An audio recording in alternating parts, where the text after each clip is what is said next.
The stars looked different from inside the Corvathian dream as it moved through space. Like a silver needle through black cloth, Zeph9 pressed his long fingers against the viewing panel and watched the small blue planet grow larger in front of them. His 3 eyes blinked in sequence as he studied the world that had caught their attention with its strange energy signals. Captain Vorth walked up behind him with heavy steps that echoed in the metal corridor. The captain was old for a Corvathian, and his purple skin had begun to fade to a lighter shade. Near his temples, he had been exploring space for over 100 years and had seen many worlds with many different kinds of life. "What do you think we will find down there?" Captain Vorth asked as he looked at the blue and green planet spinning slowly in the darkness. ZEPH-9 turned his head to look at his captain. As the ship's best scientist who studied alien life forms, he had seen creatures that could survive in the coldest space and others that lived in the hottest stars. But something about this planet made him feel uncomfortable in a way he could not explain. "The energy readings are strange," Zeph9 said in his quiet voice. "Most planets with life this advanced should be sending out signals we can understand easily. But these ones are different. They seem random and chaotic." Far below them on the planet Earth, Jake Morrison floated inside the space station Liberty 7 as he checked the instruments for the 3rd time that day. The readings on his screen showed something that should not be there. A large object was moving toward Earth, but it was not like any satellite or piece of space junk they had ever tracked before. "Lisa, you need to see this," Jake called to his commander, who was working in the next section of the space station. Lisa Grant pushed herself through the narrow passage between the rooms and looked at Jake's screen. Her brown hair floated around her face in the zero gravity as she studied the numbers and charts that showed the unknown object getting closer to their planet. "How big is it?" Lisa asked as she grabbed onto the wall to steady herself. "About the size of 3 football fields," Jake answered. "And it's moving in a pattern that no natural object would follow. This thing is controlled by something intelligent." Back on Earth in the NASA Control Center, Paul Carter was drinking his 4th cup of coffee when the emergency call came through from the space station. As the director of the agency, he had always known that this day might come, but he had hoped it would happen when he was retired and living somewhere quiet. "Sir, we have confirmed contact with an unknown vessel," came Lisa's voice through the speakers. "The object is clearly artificial and appears to be studying our planet." Paul looked around the room at the dozens of scientists and engineers who had stopped their work to listen. Drive Amy Walsh was already moving toward the communication equipment, while other team members began pulling up files on first contact procedures that had been written years ago but never used. "Can you try to communicate with them?" Paul asked into his microphone. "We're working on it now," Lisa replied. On the alien ship, Zeph9 was running scans of the planet's surface, and what he found made his 3 hearts beat faster with worry. The beings on this world were doing things that most intelligent species would never attempt. They were diving deep into their oceans where the pressure would crush most creatures. They were climbing the highest mountains where the air was too thin to breathe properly. They were even shooting themselves into space inside metal containers that could explode at any moment, Captain Zeph9 said as he turned away from his instruments. "I think we need to be very careful with these beings. They appear to have no natural fear of danger." Captain Vorth looked at the data his scientist was showing him. The images from the planet showed creatures that looked soft and weak compared to the armored beings of most advanced worlds, but their behavior was unlike anything in the galactic databases. "Perhaps they are simply ignorant of the risks," Captain Vorth suggested. "Many young civilizations take foolish chances before they learn wisdom." Zeph9 was not convinced. He had studied enough species to know that survival instincts were usually the strongest drive in any intelligent being. But these humans seemed to actively seek out situations that could kill them, and they appeared to enjoy the experience. When the first radio signals came from the planet below, both aliens stopped their discussion to listen. The transmission was simple and mathematical at first, showing basic concepts that any intelligent species would understand. But even in these early communications, Zeph9 noticed something that made his skin change color. With anxiety, the humans were not asking for protection or showing submission as most species did when they encountered superior technology. Instead, they were asking questions. They wanted to know who the aliens were and where they came from. They seemed curious rather than afraid. "They want to learn about us," Captain Vorth said with some surprise in his voice. "Yes," Zeph9 replied quietly. "That is what worries me most." 3 days had passed since the first contact, and Zeph9 had not slept well during any of them. His laboratory was filled with data about the humans, and every new piece of information made him more nervous than before. The screens around him showed images and videos that the humans had broadcast into space without knowing that anyone was watching. Captain Vorth found him studying footage of humans throwing themselves out of flying machines with only thin pieces of cloth to slow their fall. Other screens showed humans racing metal vehicles at speeds that would be fatal if anything went wrong. Most disturbing of all were the images of humans fighting each other, not for territory or resources, but apparently for entertainment. "I do not understand what I am seeing," Captain Vorth said as he watched a human jump from a high bridge with an elastic cord tied to his feet. "Why would any intelligent being choose to do this?" Zeph9 turned 3 of his screens toward his captain to show him the analysis he had been working on. The data painted a picture of a species that seemed to have no understanding of reasonable limits. "Look at their exploration patterns," Zeph9 said as he pointed to a map showing human settlements. "They live in places where the temperature can kill them. They build cities on top of geological formations that could destroy them at any moment. They even send their own kind to explore areas of their planet where no life should be able to survive.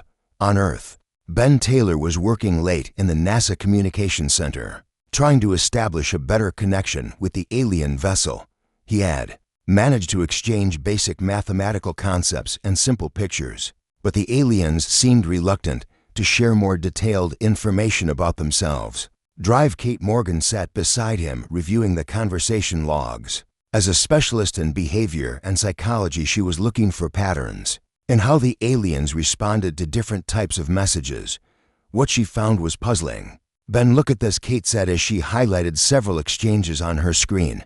"Every time we ask about their technology or their home world, they take longer to respond. And when we tell them about human achievements, they go completely silent for hours." Ben stopped typing and looked at the data Kate was showing him. She was right about the pattern, but he could not understand why the aliens would be reluctant to talk about themselves while seeming disturbed by information about humans. "Maybe they are just being careful," Ben suggested. "If I was visiting a new planet, I would want to learn about the locals before telling them too much about myself." Kate was not convinced. In her experience, this kind of communication pattern usually indicated fear or anxiety rather than simple caution. Back on the Corvathian Dream, Zeph9 was accessing the historical databases that contained information about thousands of species across the galaxy. He was looking for any civilization that showed similar behavioral patterns to the humans, and what he found made his worst fears seem reasonable. The search results kept pointing him toward one particular entry that had been locked away in the restricted archives. It took him several attempts using his highest security clearance before he could access the files about the species known only as the Destroyers. The records were old and many of the details had been lost over time, but the basic facts were clear, enough to make Zeph9 call for his captain immediately. The Destroyers had been a species that appeared harmless and even friendly when they first made contact with galactic civilization over 10,000 years ago. "Captain, you must see this," Zeph9 said when Vorth arrived in the laboratory. "The behavioral patterns I have observed in the humans match almost exactly with historical records of the most dangerous species our galaxy has ever known." Captain Vorth read through the ancient files with growing concern.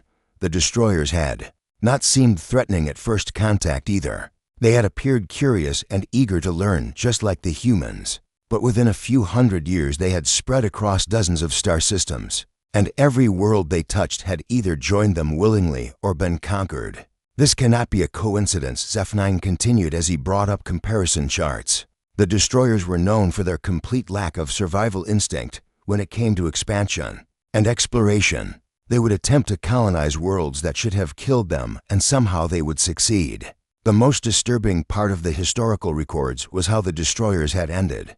They had not been defeated by any external force. Instead, they had simply vanished from the galaxy overnight, leaving behind empty worlds and abandoned space stations. No one knew what had happened to them or where they had gone. On Earth, the first face-to-face meeting was being planned. Drive Amy Walsh had been selected to lead the human delegation, along with linguist Professor Carl Davis and anthropologist Dr. Nina Roberts. They were preparing materials to share with the aliens, including examples of human art, music, and cultural achievements. "We want to show them the best of humanity," Dr. Walsh explained to her team as they reviewed their presentation. "Art that demonstrates our creativity, music that shows our emotional depth, and historical examples of human cooperation and peace." What they did not realize was that their carefully chosen examples were having the opposite effect on the aliens who were monitoring their preparations. The art showed humans conquering natural forces and exploring impossible landscapes. The music contained themes of struggle, victory, and never giving up in the face of overwhelming odds.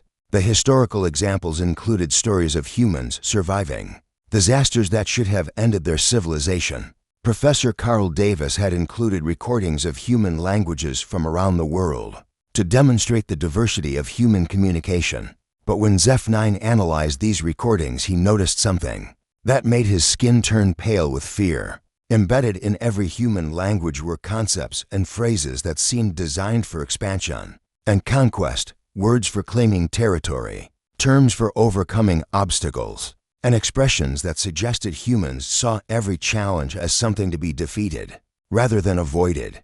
"They have no concept of acceptable limits," Zeph9 reported to his captain. "In their languages, they do not have common phrases for retreat or surrender that appear natural. Instead, they have dozens of different ways to express determination and persistence." Captain Vorth was beginning to understand why his scientist was so worried. The combination of apparent friendliness and unlimited ambition was exactly the pattern that had made the destroyers so dangerous. But unlike the destroyers, humans seemed to be naturally social and cooperative, which could make them even more dangerous. If they decided to expand beyond their current world, the communication from Earth continued to rive, but now both aliens read each message with growing dread rather than scientific curiosity. Zeph9 had not left his laboratory for 2 full days as he dug deeper into the galactic archives, looking for more information about the destroyers. The files he found painted a picture that made him understand why so many worlds had surrendered without fighting when the destroyers came to their systems. The ancient records spoke of a species that never accepted defeat as a final answer. When their first colony ships were destroyed by hostile environments, they built better ships. When disease killed their settlers, they developed immunity. When other species refused to trade with them, they found ways to take what they needed. Every obstacle that stopped other civilizations only made the destroyers more determined to succeed. Captain Vorth stood behind his scientist, reading the same files with growing alarm. One report from a survivor of the destroyer expansion described how they would study every failure and turn it into knowledge for their next attempt. They never made the same mistake twice, and they never forgot a lesson learned through suffering. "Look at this entry from the Helian Council," Zeph9 said, as he pointed to a section of text on his screen. "It says the destroyers would sacrifice entire generations to establish a single successful colony. They viewed individual death as acceptable if it served the survival of their species." The most terrifying aspect of the historical records was how reasonable the destroyers had seemed during first contact. They had not appeared as conquerors or warriors. Instead, they had presented themselves as explorers and scientists who simply wanted to learn about the galaxy. But their definition of learning included taking apart any technology they encountered and improving it for their own use. On Earth, Drive Alex Carter and Dr. Nina Roberts were putting together the cultural presentation that would be shared with the aliens during their planned meeting. Alex had chosen examples of human exploration, including the first journeys to the North and South Poles, the climbing of the highest mountains, and the diving expeditions to the deepest parts of the ocean. This should show them that humans are naturally curious and willing to push boundaries. Alex explained to Nina as they reviewed footage of humans in extreme environments. Every civilization values explorers and scientists. Nina had selected examples from human history that demonstrated cooperation and problem solving. She included stories about how humans had worked together to survive natural disasters, how they had developed medicine to fight diseases, and how they had learned to grow food in places where nothing should be able to live. These examples prove that humans can adapt to any challenge, Nina said as she organized her materials. They show that we don't give up when things get difficult. What neither scientist realized was that their presentation was confirming every fear that Zeph-9 had developed about their species. The aliens watching their preparations saw not inspiring examples of human achievement, but terrifying proof that humans possessed the same traits that had made the destroyers unstoppable. Commander Lisa Grant was preparing the space station for the historic meeting when she received a strange message from the alien ship. Instead of the usual mathematical formulas and simple pictures, this transmission contained what appeared to be questions about human military capabilities and expansion plans. "Ben, come look at this," Lisa called to her communications officer. "They're asking about our weapons and our plans for space colonization." "Why would they want to know about that?" Ben Taylor studied the alien message with confusion. The questions seemed designed to assess human potential for conflict, rather than establish peaceful relations. One section asked specifically about what humans would do if they encountered resistance to their expansion into space. "Maybe they want to make sure we're not a threat," Ben suggested. "If I was meeting a new species, I might want to know if they were dangerous," but Lisa was not convinced. The tone of the questions seemed more like fear than reasonable caution. She decided to answer honestly, explaining that humans had no current plans for aggressive expansion and that their space program was focused on scientific research and peaceful exploration. The response from the aliens came back much faster than usual, and it contained only one word translated into human language currently. Back on the Corvathian ship, Zeph-9 was comparing human historical patterns with those of the destroyers and finding similarities that made him consider recommending immediate retreat. Both species had started with small settlements that grew slowly at first. Both had faced extinction-level events that should have ended their civilizations, but had survived through adaptation and determination.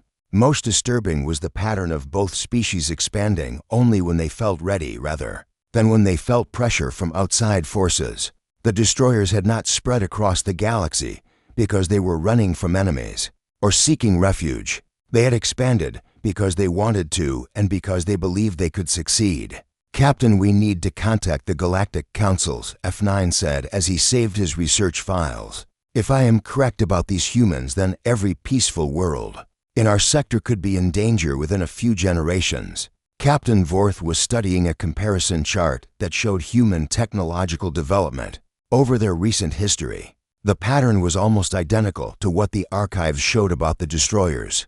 During their early civilization period, both species had developed space flight, advanced communications, and complex social structures in roughly the same time frame. "What makes you think the Council will believe us?" Captain Vorth asked. "We have no proof that these humans will follow the same path as the destroyers. They might develop differently." Zeph-9 pulled up the final piece of evidence that had convinced him. It was a recording of human entertainment media that showed their cultural values and dreams for the future. Every story seemed to involve humans overcoming impossible odds, defeating superior enemies, or succeeding where others had failed. "Look at their stories," Zeph-9 said as he played clips from human movies and television shows. "Every narrative celebrates the same values that made the destroyers so dangerous. They glorify persistence, adaptation, and victory over superior forces." The entertainment media also revealed another disturbing truth about human psychology. They seemed to view themselves as the underdogs in every situation, even when they held advantages over their opponents. This mindset would make them willing to take risks that other species would consider suicidal. Captain Vorth made his decision. "Send a message to Council Leader Prime Minister Jackson. Tell him we need an emergency session to discuss a potential threat to galactic peace, as the message was transmitted to the Council headquarters. Both aliens wondered if they were overreacting to a harmless species, or if they had discovered the next great danger to civilized space. The answer would depend on how the galaxy chose to respond to the humans and how the humans would react to that response. The emergency message from Captain Vorth reached the Galactic Council during their regular session. On the peaceful world of Centaurus Prime, Council Leader Prime Minister Jackson was reviewing trade agreements between member worlds when his assistant brought him the urgent transmission from the Corvathian dream. Prime Minister Jackson was a tall being from the ancient ethereal race with silver skin that changed color based on his emotions. As he read the message from Captain Vorth, his skin slowly shifted from its normal pale silver to a darker shade that indicated serious concern. Counselor Reith Jackson called to his military advisor, "I need you to review these files immediately and tell me if you think this threat assessment is accurate." Counselor Reith was a veteran of the last destroyer conflict who had survived the destruction of his home world over 8,000 years ago. His species had been among the few to escape the destroyer expansion by fleeing to the far edges of the galaxy. When he saw the comparison data between humans and destroyers, his old scars began to ache with remembered fear. "Sir, if even half of this analysis is correct, we need to act immediately," Reith said. As he studied the human behavioral patterns, the destroyers looked exactly like this during their early development phase on Earth. The confusion was growing as the planned meeting with the aliens kept being postponed for various technical reasons. Drive Amy Walsh had been ready for first contact for over a week, but every time they tried to arrange a face-to-face meeting, the aliens found excuses to delay. "They're afraid of something," Dr. Kate Morgan told the assembled team of scientists and diplomats. "All of my analysis of their communication patterns suggests anxiety and fear, rather than normal caution." Ryan Clark and Maria Santos had prepared the space station's docking bay to receive alien visitors, but the modifications sat unused. As the aliens refused to leave their ship when pressed for explanations, the aliens claimed they needed more time to prepare for the cultural exchange. "What if we've done something wrong?" Maria asked as she floated near the unused docking port. "Maybe something in our communications offended them or made them think we're hostile." Admiral Steve Baker was beginning to worry about the situation. From a security perspective, an alien ship had been orbiting Earth for 2 weeks without making any real contact or explaining their intentions. His military advisors were pressing him to consider the vessel a potential threat. "General Karen Price, what's your assessment of their capabilities?" Admiral Baker asked. During their daily briefing, "If this goes badly, how much danger are we in?" General Price had been studying the alien ship with every sensor available to the military, and her conclusions were not comforting. The vessel appeared to have technology far beyond anything humans possessed, including propulsion systems and energy sources that defied current understanding of physics. "Sir, if they wanted to harm us, we probably couldn't stop them," General Price replied honestly. "But their behavior suggests they're more afraid of us than we are of them, which doesn't make sense, given their technological advantages." Back on the Corvathian ship, Zeph-9 was monitoring human military preparations with growing alarm. The humans were not mobilizing for attack, but they were clearly preparing defensive measures and contingency plans. To an alien who already feared human capabilities, these reasonable precautions looked like proof of aggressive intent. "Captain, look at this," Zeph-9 said as he showed Vorth the human military communications they had intercepted. "They are organizing their defensive forces and making plans for different scenarios, including potential conflict." Captain Vorth studied the intercepted messages and felt his own anxiety increase. The human military was discussing evacuation plans, resource allocation, and coordination between different branches of their armed forces. These were exactly the kinds of preparations that civilized species made when they expected to be attacked. But perhaps they are simply being cautious because we have not been forthcoming about our intentions, Captain Vorth suggested, though his voice showed he did not believe his own words. The response from the Galactic Council arrived as Zeph-9 was preparing another report on human behavior patterns. Prime Minister Jackson had authorized a full investigation and was sending additional ships to observe the humans from a safe distance. "They're taking this seriously," Captain Vorth said. As he read the Council's message, 3 more research vessels are being dispatched along with a diplomatic ship and a military escort. Zeph-9 felt both relief and terror at this news. Relief that his concerns were being addressed by higher authority, but terror at what it might mean for the humans if the Council decided they were indeed a threat to galactic peace on Earth. President Ellen Hayes was growing impatient with the lack of progress in alien relations. The initial excitement of first contact had faded into frustration as weeks passed, without any meaningful exchange of information or culture. "Director Carter, why won't they meet with us?" President Hayes asked during an emergency cabinet meeting. "What are they waiting for?" Paul Carter had been asking himself the same question every day. The aliens had the technology to travel between stars, but they seemed afraid to sit in the same room with humans. Their communications had become increasingly formal and distant, as if they were trying to maintain as much separation as possible. "Madam President, I believe they may be conducting some kind of evaluation of our species," Paul replied. "Their questions and behavior suggest they're trying to determine something about us before proceeding with normal diplomatic relations." What none of the humans realized was that the evaluation had already been completed, and the results were terrifying to every peaceful species in the galaxy. The additional ships from the Galactic Council were not coming to facilitate first contact. They were coming to determine whether humanity should be contained, controlled, or eliminated before they could spread beyond their home system. Drive Amy Walsh made one final attempt to establish meaningful communication with the aliens. She prepared a message explaining human history, values, and hopes for peaceful relations with galactic civilization. The message emphasized humanity's desire to learn and grow through contact with other species. When Zeph-9 received this message and translated it for his captain, both aliens felt their worst fears confirmed. The human message contained the same language and concepts that the destroyers had used during their expansion, words like growth, learning, and expansion that sounded peaceful to humans carried very different implications to species who had lived through the destroyer wars. "They wanted to grow and learn," Captain Vorth said quietly, "just like the others did." The stage was set for a confrontation that neither side wanted, but that seemed inevitable given the fear and misunderstanding that had grown between them.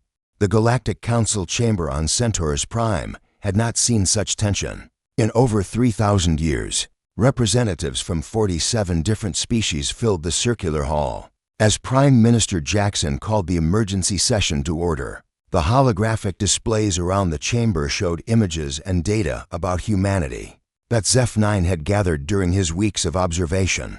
Councillor Reith stood to address the assembly with his voice carrying the weight of someone who had lived through the darkest period in galactic history. His people, the Valonians, had been among the first to encounter the destroyers and one of the few species to survive their expansion. "Honored colleagues, I have studied the evidence about these humans, and I must tell you that they display every characteristic that made the destroyers so dangerous." Reith began as images of human extreme sports and military exercises appeared on the screens. "They seek out danger for entertainment. They refuse to accept natural limitations, and they view every obstacle as a challenge to overcome rather than a warning to retreat." The assembled representatives murmured among themselves as they watched footage of humans climbing mountains, diving into deep ocean trenches, and launching themselves into space despite the obvious risks. To most galactic species, such behavior appeared to be a form of cultural insanity. Ambassador Keth from the peaceful Andromedans raised one of her forearms to speak. "But surely their lack of advanced technology makes them harmless to our civilized worlds. They have barely begun to explore their own solar system." Councillor Reith activated another set of displays showing human technological development. Over the past century, the destroyers also appeared primitive when we first encountered them, but look at the rate of human advancement. In less than 100 years, they have gone from simple flying machines to space stations and planetary communication networks.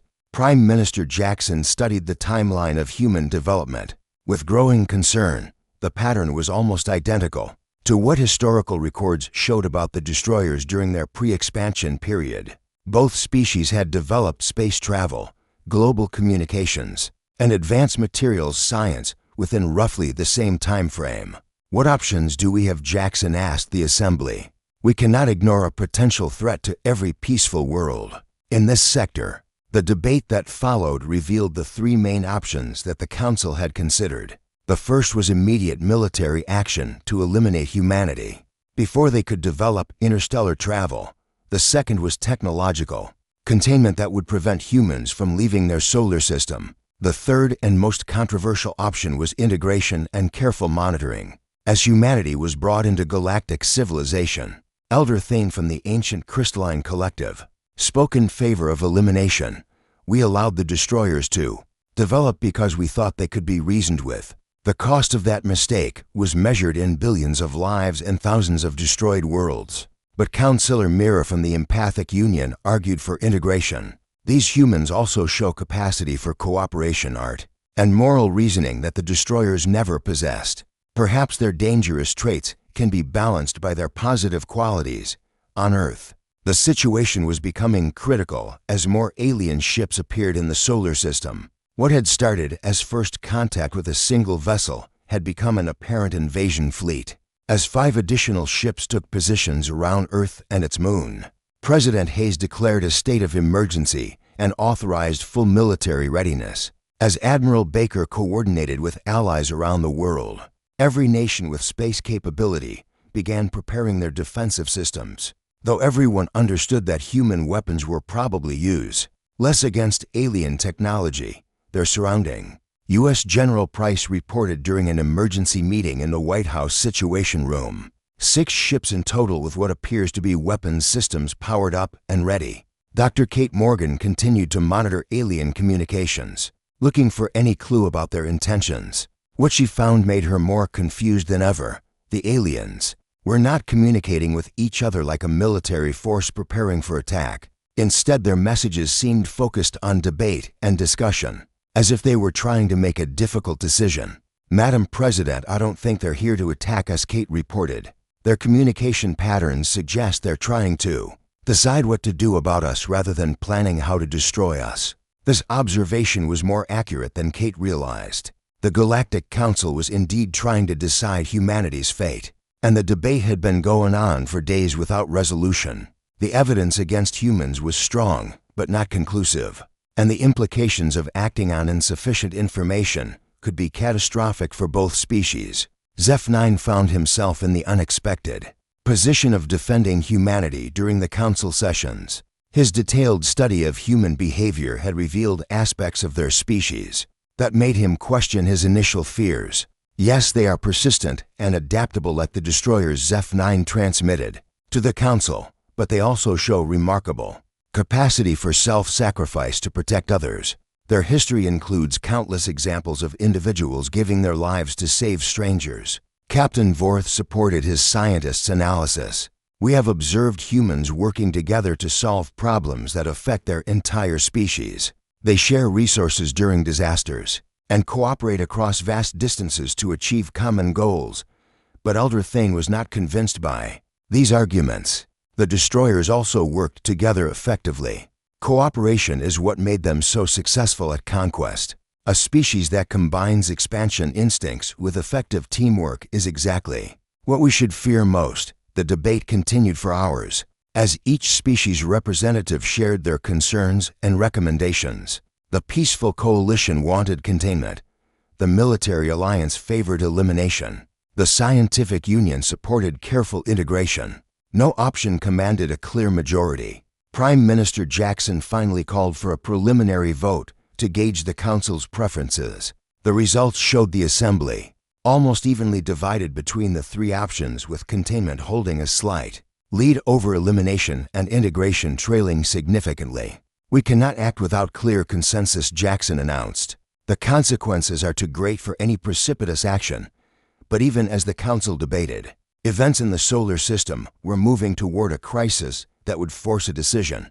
Human military forces were mobilizing. Alien ships were maintaining threatening positions, and communication between the species had almost completely broken down. Drive Amy Walsh made one desperate attempt to re-establish dialogue by transmitting directly to all 6 alien ships simultaneously. Her message was simple: "We want to understand why you fear us. Please tell us what we have done wrong so we can fix it." When this message reached the Galactic Council, it sparked a new round of debate about human intentions and capabilities. Some saw it as proof of human desire for peaceful relations. Others interpreted it as evidence of human cunning and manipulation. The decision about humanity's future was about to be made, not by careful deliberation, but by the pressure of circumstances that neither species fully understood or controlled. The crisis that would change everything began not in the council chambers or aboard the alien ships, but in a distant solar system called Kepler 442, where a massive asteroid was heading directly toward a populated world. The impact would kill billions of innocent beings and destroy a civilization that had existed peacefully for over 5,000 years. Emergency signals from the doomed system reached both the Galactic Council and the human monitoring stations on Earth at almost the same time. The asteroid was too large to be deflected by conventional means and would strike the planet in less than 72 hours. Prime Minister Jackson received the distress call during a break in the debates about humanity's future.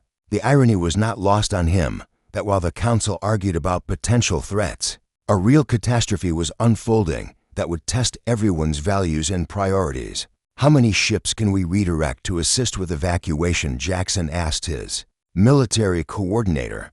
"Perhaps 12 vessels if we pull them from other assignments," came the reply. But that would only be enough to save a few million beings out of the 4 billion on the planet. The mathematics of the disaster were brutal and simple. Even if every available ship in the galaxy was redirected to help, there was not enough time or transportation capacity to save more than a small fraction of the population on Earth. The news of the distant catastrophe reached President Hayes just as she was reviewing military options for dealing with the alien fleet surrounding her planet. The timing seemed impossible, but the astronomical data was clear and undeniable. "How far away is this system?" President Hayes asked Paul Carter, who was coordinating with observatories around the world. "About 47 light-years," Paul replied. "Well beyond our current space travel capabilities." What happened next surprised everyone in the White House Situation Room. Without being asked or consulted, teams of human scientists and engineers began calculating whether there was anything Earth could do to help with the disaster. Drive Amy Walsh approached President Hayes with a proposal that seemed impossible. "Madam President, we have been monitoring the alien ships around our planet, and we believe their technology could reach the disaster site in time to make a difference. But why would they help us contact them?" President Hayes asked. "They won't even meet with our diplomats." Amy looked around the room at the assembled military and political leaders. "Because it's the right thing to do. If they truly are advanced beings, then they must value life and want to prevent unnecessary death." The message that went out from Earth to all 6 alien ships was unlike anything humans had transmitted before. Instead of asking questions about alien culture or requesting meetings about trade agreements, the humans were offering to help coordinate a rescue mission for people they had never met in a system they could never reach. Aboard the Corvathian Dream, Zeph-9 was analyzing the human message with complete confusion. According to everything he understood about expansion-focused species, humans should be using this crisis to bargain for advantages or to distract attention from their own situation. "Captain, why would they volunteer to help with a disaster that has nothing to do with them?" Zeph-9 asked as he read the detailed rescue proposals that humans were transmitting. Captain Vorth was equally puzzled. The human message contained sophisticated calculations about ship capacity, travel times, and optimal evacuation procedures. They had spent hours developing plans to save lives they would never see on a world they would never visit. "Perhaps this is some kind of manipulation," Captain Vorth suggested. "They might be trying to appear harmless by pretending to care about strangers." But as more messages arrived from Earth, both aliens began to understand that human concern for the distant disaster was completely genuine. Human scientists were working around the clock to develop better rescue strategies. Human governments were offering resources they could not spare. Human religious leaders were holding services for beings they had never heard of until that day. The breakthrough moment came when Dr. Kate Morgan made a simple observation that changed everything. If they were like the historical destroyers, they would see this disaster as an opportunity to expand their influence or gain advantages over weakened civilizations. But they're not doing that. They just want to help. This realization reached the Galactic Council at the same time that human rescue proposals were being transmitted directly to the disaster site. The beings on the doomed planet were receiving detailed evacuation plans from a species they had never encountered, developed by minds that understood they would never benefit from the effort. Zeph-9 found himself facing a scientific conclusion that contradicted months of fearful analysis. Captain, I believe we have made a serious error in our assessment of human nature. The evidence was overwhelming and undeniable. While the galaxy's most advanced civilizations debated and calculated political implications, the supposedly dangerous humans had immediately focused on saving lives, without regard for personal benefit or strategic advantage. Prime Minister Jackson called an emergency vote as reports came in about human rescue coordination efforts. The species that had been feared as potential destroyers were proving themselves to be natural protectors who valued life above all other considerations. The vote was unanimous. Instead of containment or elimination, the Galactic Council authorized immediate integration protocols and requested human assistance in coordinating the rescue mission. Captain Vorth transmitted the first honest message that had passed between the species. We apologize for our fear. We would be honored to work with humanity in saving the people of Kepler 442. The response from Earth came back within minutes. Fear is understandable when meeting strangers. Let's save lives first and get acquainted later. Over the next 72 hours, human ingenuity and alien technology combined to save over 3 billion lives from the asteroid impact. The rescue operation became the largest cooperative effort in galactic history and established humanity's reputation as a species that could be trusted with power because they used it to protect rather than dominate. Zeph-9 met face to face with Dr. Amy Walsh aboard the space station Liberty 7 exactly 1 month after his initial fears about humanity had nearly led to catastrophic consequences for both species. As they worked together on establishing permanent communication protocols between Earth and the Galactic Council, Zeph-9 realized that his fear had been based not on what humans might destroy, but on how much they might change the galaxy for the better. Your species frightened us because you reminded us of the worst threat we had ever faced, Zeph-9 explained to Amy, as they looked at Earth spinning peacefully below them. But we failed to understand that the same traits that made the destroyers dangerous could make humans the protectors that the galaxy has always needed. Amy smiled as she watched alien ships working alongside human vessels to establish the first permanent gateway between Earth and galactic civilization. Sometimes the things that make us different are exactly what the universe needs us to be.